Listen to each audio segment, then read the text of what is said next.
Hi everyone, I'm Chris Boghigian. I lead enterprise brand and agency partnerships at Captiv8. And I'm Alison Herzog. I lead global brand and creative at Visa. So thanks so much for joining me today, Alison. How's your week been? It's been good. It always goes by quickly, but I always love being back in New York, just the energy, eating the pizza. I literally bring a pizza back from Joe's Pizza every time. Do you really? I do. It is in my bag right now. That's amazing. Yeah, you can't beat the pizza here, and the bagels if you're into bagels. Yep. So excited to be here with you today, and just sort of dig into some questions tied to your role at Visa. I wanted to start off with some questions tied to brand strategy and leadership. Visa, obviously, massive company. You guys operate effectively across sort of every part of the world at this point. And from a marketing standpoint, what I'm trying to understand is how do you guys do that in a way that maintains sort of that global brand consistency from market to market, despite the fact that each region is a little bit unique in terms of how you need to reach them in that regard? Yeah, it's a great question. It is so critical to be relevant in every market. You want to be unified as a brand, so you have your core competency, your core who you are, but you also have to be relevant to wherever you are in the world. And different markets culturally interact in their own unique ways. Like if I am operating in Asia Pacific, it's going to look very different than if I am in LAC, very different social circumstances. So as a brand, you want to make sure that you know who you are as a brand, your values, your purpose, what are the problems that you're solving in the world? And then you want to tailor it to how do I solve the problems for that person in market? When I'm having a conversation, which ultimately we're just selling person to person. So if I'm having a personal relationship with someone in a different part of the world, how is it relevant to them? How do I understand their needs, their challenges, how they like to, have a conversation that makes sense to them? I worked for a company years ago, and it was a family history company, and we asked people, tell us about yourselves. As part of genealogy, you want to learn more about where you came from, what are your stories, and we learned that in Japan, you don't ask that question. You don't ask a direct, tell me about yourself. And so it's understanding those nuances per market to be able to have the most effective marketing, the most effective way of connecting with an individual. Got it.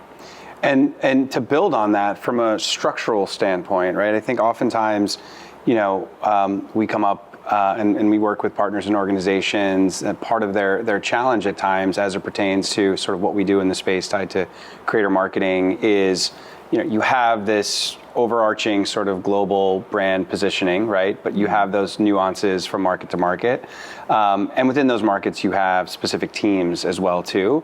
How do you manage that at scale in a way that sort of at the end of the day ensures that your brand message does have that sort of consistency from market to market?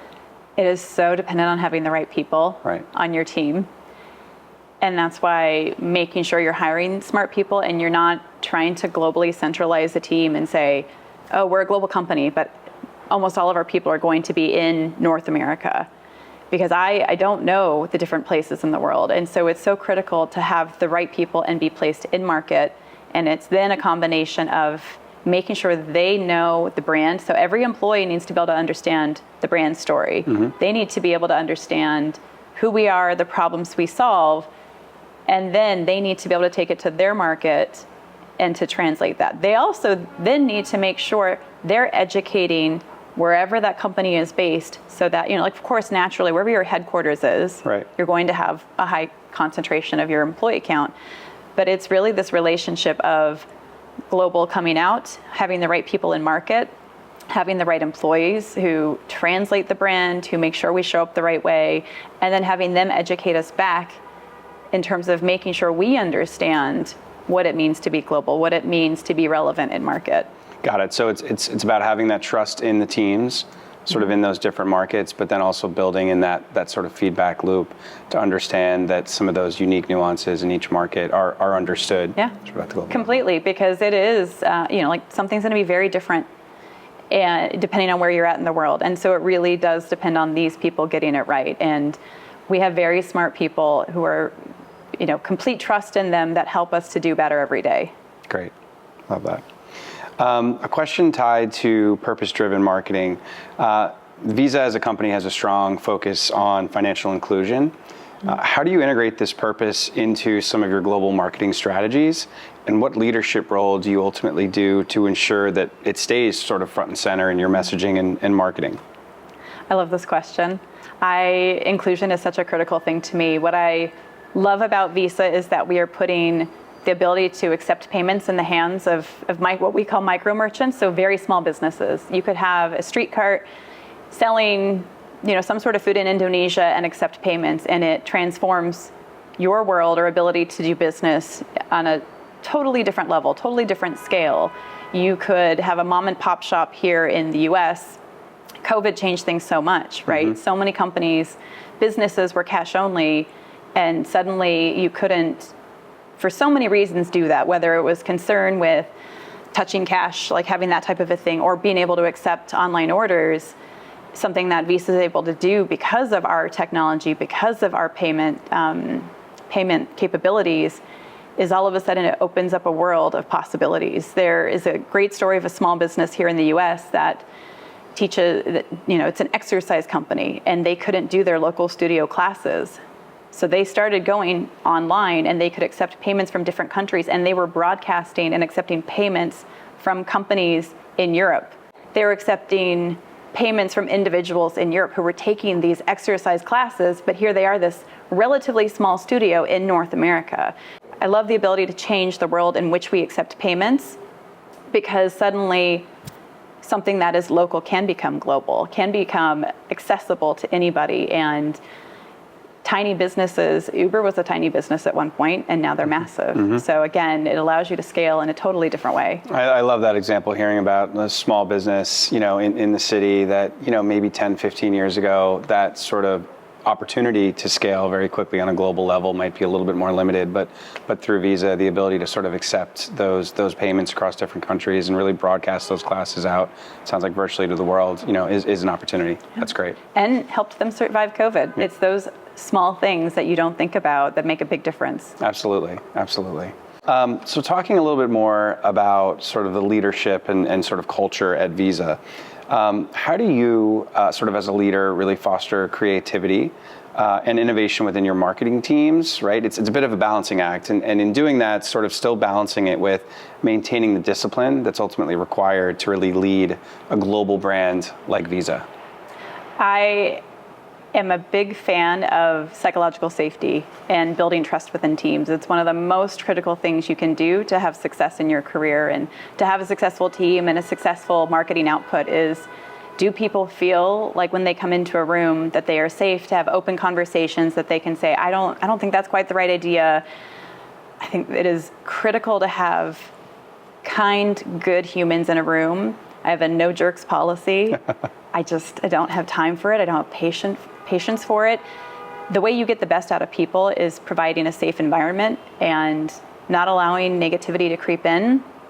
In terms of having the right discipline, it's also about providing structure, right? It's about providing checks and balances, accountability. It's providing a structure where they can, you hear everybody say like, oh, fail fast. But then you don't always have leadership that backs it up with a safety net of like, fail fast, but by the way, if it goes south, like, you're on your own. It's, hey, let's truly try things. Let's be willing to fail fast. And when it goes well, celebrate the wins. And when it doesn't go well, celebrate the losses, because you learned something. Right. And if you're never failing, it means you're not trying hard enough. You're not being willing to take risks. So ultimately it comes down to trust, accountability, and providing the right structures for people to be successful. Right. I think a safe workplace culture, is critical. And I think a lot of times, the culture that you're able to build within an organization can oftentimes ultimately, be a reflection of the brand itself. And you see some of those messages, in the marketing as well. So I love that. So we've seen a lot of evolution and innovation sort of in the space. And I think if we look at the marketing landscape, it's obviously going to continue to evolve with new technologies and consumer behaviors. What are some of the most important leadership qualities to really nurture in your teams? You kind of touched on this a little bit, but to really keep them in a place where they stay agile, they're very forward thinking, continuously sort of innovating from a marketing standpoint around new ideas. How do you we just talked about culture, how do you sort of instill that in your team and your organization? I heard a really great term yesterday called CQ. So we talk about IQ, we talk about EQ, which is so critical to have emotional intelligence, and this really cool term called CQ, curiosity quotient. So it's finding people who are hungry to learn more. It's hiring for that. You can train and teach all day long, but if you don't find somebody who is hungry to learn, who is interested in being coached, who is interested in asking questions, you're not going to have the same level of innovation. It's really about hiring curiosity, fostering curiosity, and encouraging it, celebrating it. So I would say that's a big part of that innovation piece is curiosity, and even getting to attend events, getting to meet new people, because as you do that, again, human relationships, we spark ideas together. The last part I think is embracing technology. ChatGPT, generative AI, all of those pieces, they are not taking jobs. They actually have the ability to help us be more creative. It takes work that might feel administrative or boring, frankly, or you have writer's block, and suddenly you can put your writer's block into ChatGPT, get your draft 1, your version 1, and move on to something that is stronger, better work. You can take an idea and put it into AI, and it can give you mini ideas, and from there you can be more creative. So it's also an element of embracing technology and allowing yourself to see where it takes you. Curiosity quotient. Yeah. Was it CQ? I like that. Isn't that good? I like that. Yeah. And I think, your point rings true just about, you can have a level of curiosity and people at an organization that are interested in learning and continuing to grow their careers. But I think ultimately, right, you need to be able to nurture that and foster that and create a culture that ultimately does sort of encourage that curious thinking that I think ultimately can lead to a lot of really innovative, global marketing ideas as well. So that's great. I'm gonna remember that. I'm going to use that. Yeah, CQ. isn't that good? Yeah. Marketing is sort of a rapidly evolving field. I think strategies and tactics that we employ today may ultimately look very different than what we were doing 5 or 10 years ago. How do you lead your teams through organizational and industry changes while keeping sort of morale high as we see that space continue to evolve?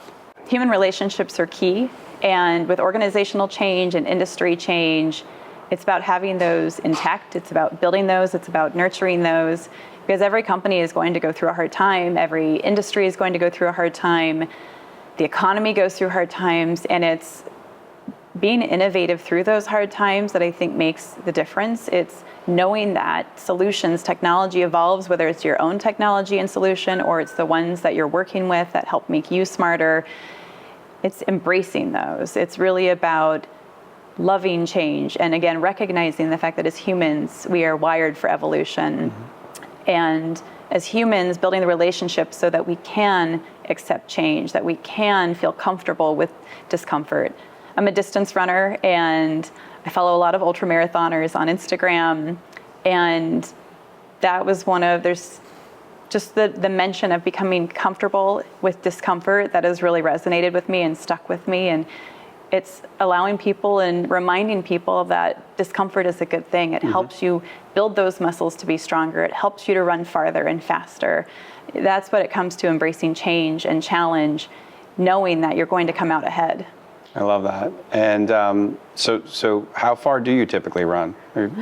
Personal question. I'm training for an ultra marathon right now, 50K, which is next. That's roughly just over 30 miles. And then we'll see, 100K in probably February. So that's incredible. Yeah. And here I am, I run about 6 miles every 2 to 3 days. That's good. A week. That's really good. But I don't think I think I would break down if I did that. Kudos to you. That's incredible. I know you got to challenge yourself. Exactly.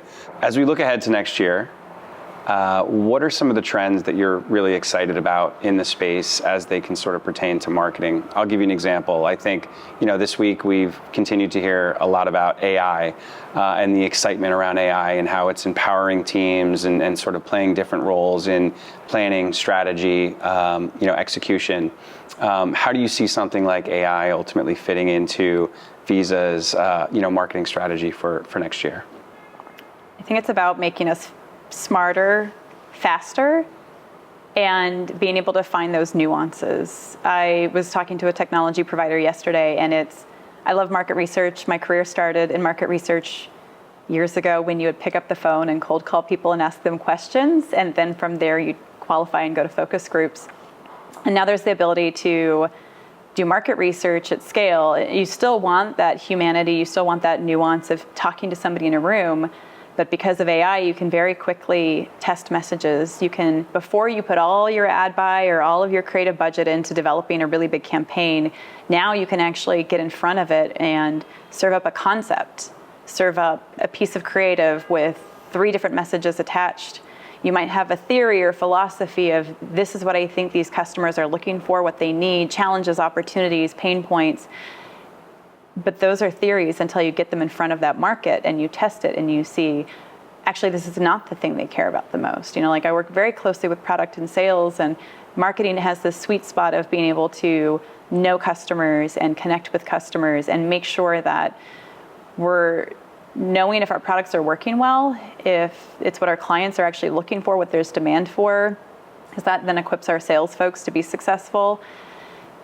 So AI helps us to know what messages are landing and what our theories are, and if they are in fact true, or we can be proven that our hypothesis is in fact not true. Mm-hmm. We serve those up more quickly, we find out what's working, and then we can put our creative budget into a more full hilt campaign of, this message was right. This is where we should be leaning in.